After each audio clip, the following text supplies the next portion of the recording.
বন্ধুরা, আমি আজকে কাঁচা আমের আচার বানাবো। কীভাবে আমি আচারটা বানাই আপনারা দেখতে থাকুন। এখানে আচারের জন্য কিছু মশলা আমি ভেজে নেব।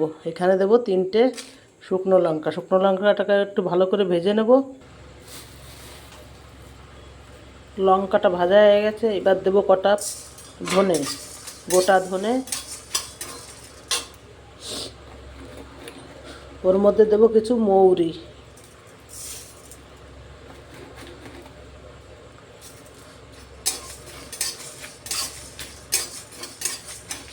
এটাকে আমি হালকা ভেজে নেব। এবার দেব কিছু জিরে,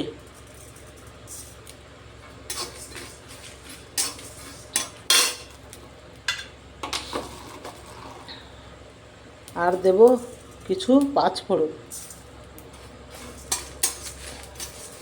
এবার আমি মশলাটাকে ভালো করে ভেজে নেব। এবার কিছু সাদা সর্ষে দিয়ে দেব,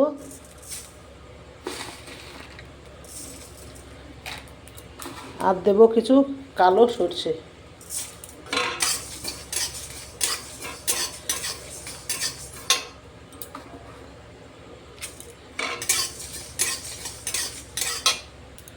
মশলাটা ভাজা হয়ে গেছে, এবার আমি ঢেলে নেব।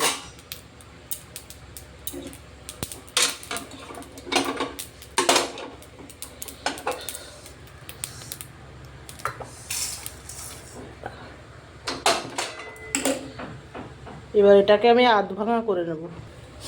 এদিকে আমি কিছু তেল গরম করে নেব।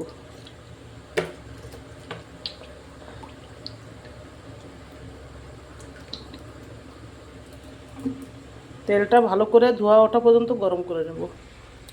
তেলটা ভালো করে গরম হয়ে গেছে, এখন আমি আচারটা বানিয়ে নেব। আচারটাকে তৈরি করে নেব। এবার এর মধ্যে দিয়ে দেবো কিছু কালো জিরে।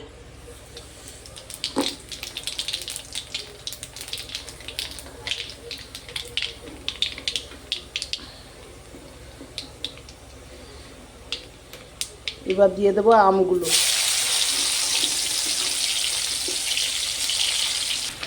এখন আমি এর মধ্যে সব রকম মশলা মিশিয়ে নেব।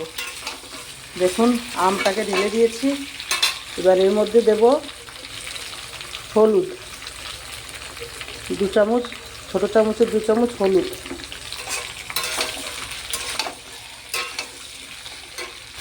আর দেব এখানে কাশ্মীরি লঙ্কার গুঁড়ো।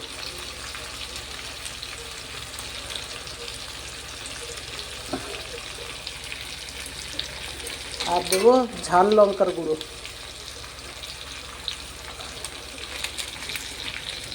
আর যে মশলাটা আমি এখানে তৈরি করে রেখেছি, মশলাটা দিয়ে দেবো।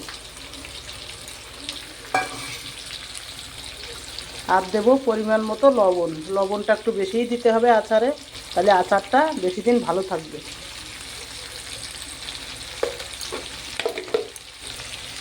এবার এগুলোকে ভালো করে মিশিয়ে নেব।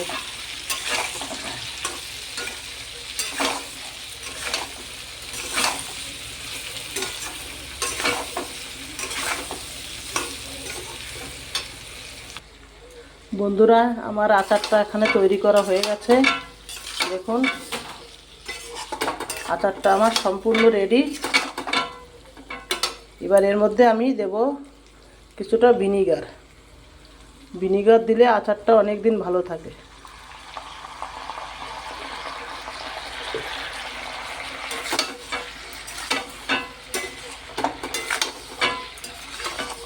একটু হিং দিলে ভালো হতো। হিংটা এখন আমার কাছে নেই।